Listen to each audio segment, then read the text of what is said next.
Soul wellness channel पे हार्दिक स्वागत करता हूँ। मैं डॉक्टर विकास सूरज मामले 10 साल से मेरा डोमिली ईस्ट में मानपड़ा रोड पे सागाव और देसलेपड़ा यहाँ प्रैक्टिस कर रहा हूँ मैं।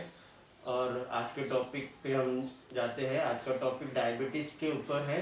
डायबिटीज़ देखा जाएगा तो बहुत ही कॉमन प्रॉब्लम है ये डायबिटीज़। इसको मराठी में मधुमेह बोलते, शुगर की बीमारी ले टर्म में बोलते, शुगर की बीमारी हो गई।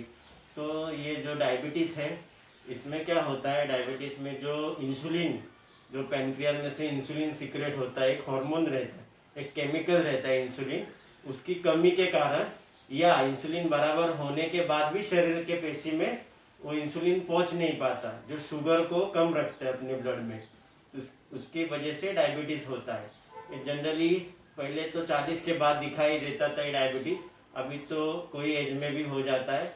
उसका अभी एज का कुछ लिमिट है नहीं, लेकिन उसके बहुत सारे कारण हैं।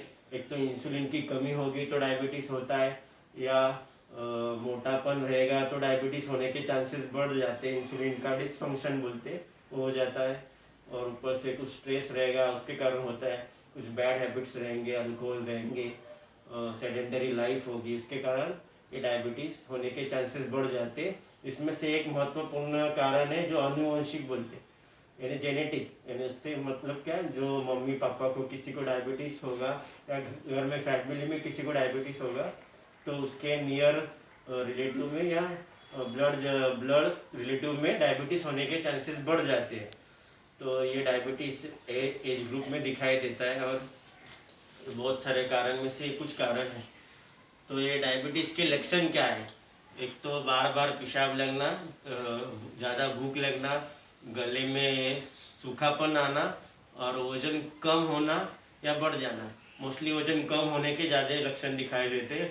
ये लक्षण आमतौर पे दिखाई नहीं देते जिनका शुगर, ब्लड में शुगर लेवल ज़्यादा होता है, बहुत ज़्यादा होता है, तभी ये लक्षण आते। शुरुआती के लक्षण कुछ भी नहीं रहते, इसके लिए अपने को लगता है डायबिटीज़ है ही नहीं मेरे को, क्योंकि शुगर लेवल अपने खून में कंट्रोल में रहेगी तो लक्षण नहीं दिखाई देते। ओवर डायबिटीज़ होते तभी ये सब लक्षण आते, यानी डायबिटीज़ ज़्यादा होता है तभी ये लक्षण दिखाई देते।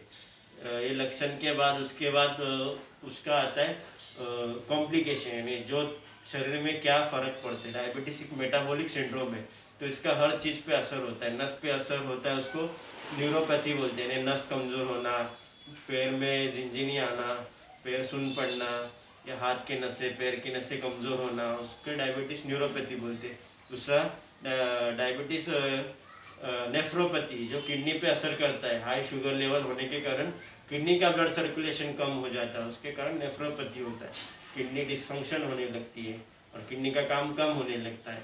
और तीसरा रेटाइनोपैथी बोलते हैं, डायबिटिक रेटाइनोपैथी। उसमें क्या होता है, जो अपना आँख के पीछे जो पर्दा है, मेन पर्दे का ब्लड सर्कुलेशन कम होता है और उसके कारण वहाँ का ब्लड सर्कुलेशन कम होने से वहाँ के नसें ब्लॉक हो जाते हैं आँख के पर्दे के, तो उसको रेटाइनोपैथी बोलते हैं। उससे कम दिखने लगता है, नंबर बढ़ जाता है। ये सब चीज़ें, ये सब डायबिटीज़ के कॉम्प्लिकेशन है। डायबिटीज़ नहीं है, डायबिटीज़ ज़्यादा होने, अनकंट्रोल होने के बाद ये सब चीज़ें शरीर में बिगड़ने लगते, तभी अपने को पता चलता है हाँ मेरे को तो डायबिटीज़ है। तभी एक जनरली कैसे पाया जाता है, डायबिटीज़ होता है तभी पता नहीं चलता, लेकिन 1, 2, 3 साल चले जाते हैं डायबिटीज़ पता करने में है क्या नहीं है। इसके लिए एक प्री डायबिटिक कंडीशन बोलते, जहाँ अपना HbA1c, आप कोई भी डॉक्टर से सलाह लोगे तो बता देंगे, HbA1c का लेवल 6.5 के ऊपर जाता है, 7 तक, तो प्री डायबिटिक में आते। 6 से 7 में HbA1c रहेगा तो प्री डायबिटिक है। तभी अपने को डायबिटीज़ निकाल देना शरीर से बहुत ज़रूरी है। थोड़ा कैसे निकालना हम बताएंगे। तो ये प्री डायबिटिक लेवल आता है और 7 के ऊपर आता है उसको डायबिटीज़ बोलते हैं। HbA1c 7 के ऊपर रहेगा तो उसको डायबिटीज़ बोला जाता है, और 8 के ऊपर रहेगा तो डायबिटीज़ है, अनकंट्रोल है, और 9 के ऊपर रहेगा तो ओवर डायबिटीज़ बोला जाता है। जो प्री डायबिटिक है वो लेवल पे अपन ने लाइफस्टाइल मॉडिफिकेशन किया, ये कुछ आयुर्वेदिक दवा ले लिए, सप्लीमेंट ले लिया, खाने में चेंजेस कर दिए, शुगर नहीं खाना, खाने में बहुत सारे चेंजेस कर लिए, खाने में ऑयली वगैरह कम खाएं, उसके कारण प्री डायबिटीज़ से आगे डायबिटीज़ होने के लिए रोक सकते हैं हम। वही टाइम रहता है डायबिटीज़ रोकने के लिए। एक बार डायबिटीज़ हो गया, HbA1c 7 के ऊपर चला गया, और डायबिटीज़ कंफर्म हो गया, उसके बाद हम उसको सिर्फ कंट्रोल कर सकते और रिवर्ट कर सकते। तो रिवर्ट करने के लिए आप योगासन कर सकते हैं, वॉक कर सकते, डेली ½ एन आवर वॉक होना ज़रूरी है। खाने में ऑयली और शुगर वाली चीज़ें कम खानी चाहिए या नहीं खानी चाहिए। स्वीट, केक, पेस्ट्रीज ये सब चीज़ें नहीं खानी चाहिए, डायबिटीज़ कंट्रोल में रहेगा उससे।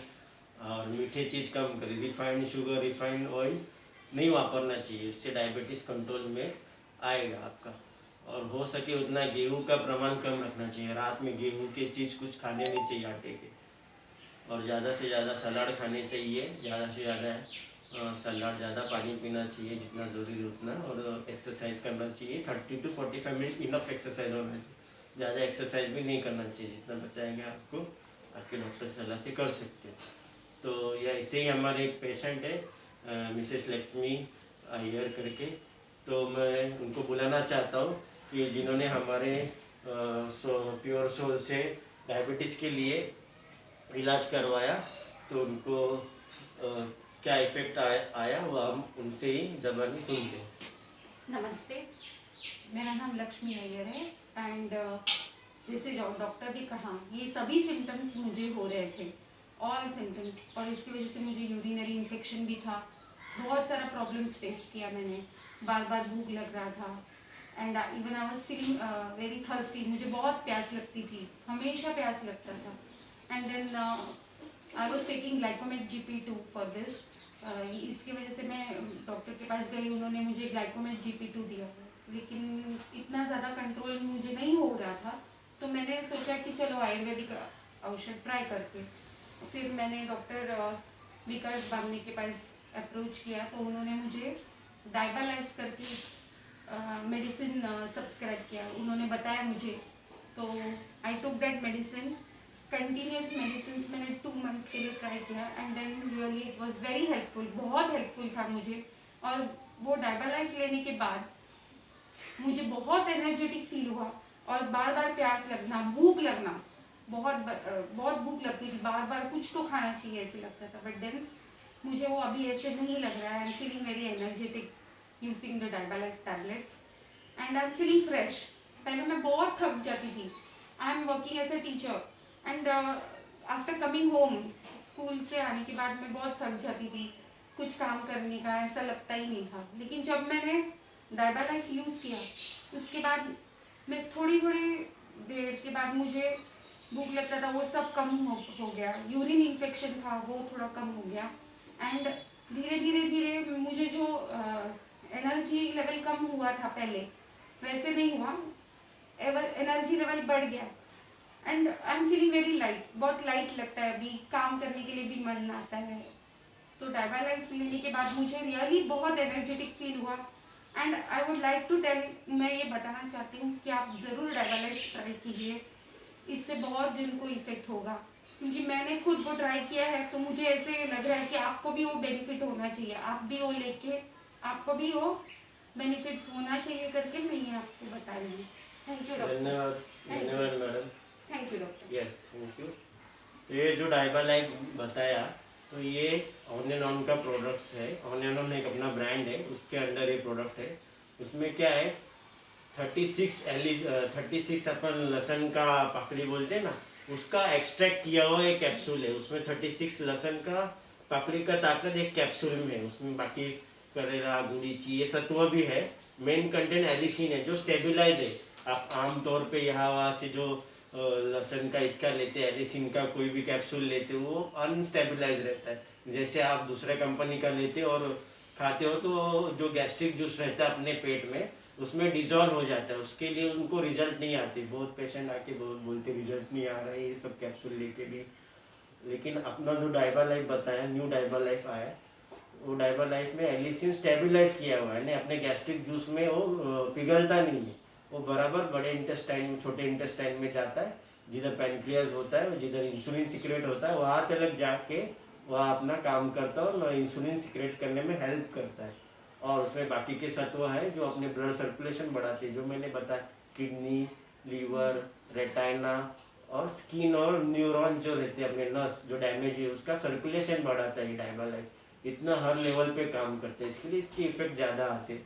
आमतौर पे बाकी के प्रोडक्ट्स हैं, इसमें ये फ़र्क है। Yes. और ये पेटेंटेड प्रोडक्ट है, पीटर जोलिंगसन इनके साइंटिस्ट है जिन्होंने पेटेंट किया है। ये बाहर के देश में अलग नाम से बेचा जाता है, लेकिन इसका पेटेंट इंडिया में सिर्फ डाइबा लाइफ ब्रांड है अपना, ऑन एंड ऑन का डाइबा लाइफ, इन्होंने इसका पेटेंट लिया है, वो ये कंपनी बेचती है। तो डाइबा लाइफ पूरे शरीर के लिए काम करता है, डायबिटीज़ तो कंट्रोल में आता ही है, बाकी के जो कॉम्प्लिकेशन है डायबिटीज़ के, न्यूरोपैथी, नेफ्रोपैथी, रेटाइनोपैथी, इसमें भी ये काम करता है। इसके लिए इसको लेना ज़रूरी है। इस बाकी के दवा के साथ ये ले सकते हो, आपका रेगुलर मेडिसिन बंद करने की ज़रूरत नहीं, उसके साथ इसको स्टार्ट कर सकते हो। और जैसे कंट्रोल में शुगर आता है तो रेगुलर मेडिसिन डॉक्टर अपना टेपर कर देंगे, आपके डॉक्टर की सलाह से हमको कंसल्ट करके आप टेपर कर सकते हो मेडिसिन, बाकी का एलोपैथी। तो बहुत ही ज़बरदस्त प्रोडक्ट है, आप ज़रूर ट्राई करें और हमको रिव्यू भेजें कमेंट में। नेक्स्ट टॉपिक कौन सा भी लेना उसका भी आप कमेंट करें, तो नेक्स्ट टॉपिक पे हम ऐसे अच्छे इंफॉर्मेटिव वीडियो बनाएंगे। Thank you pure soul wellness centre. Thank you, नमस्ते। नमस्ते।